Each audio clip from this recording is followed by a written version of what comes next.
जी जनाब साढ़े कोल अज जनाब मार अमजद महमूद हरल साहब मौजूद ने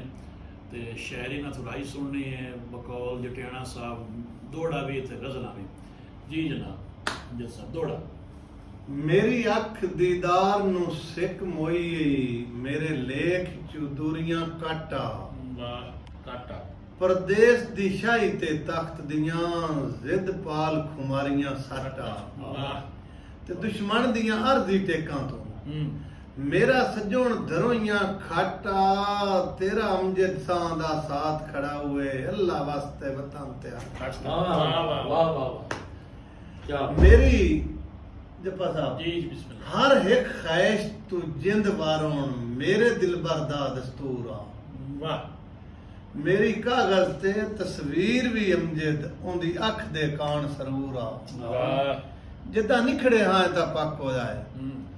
ओंदा सिर्फ वफा मंशूर आ वाह वाह मैथू मूसा वांग बड़ी नहीं आया हो तो उल्फत दा को तूर आ वाह वाह मैं तो मूसा वाह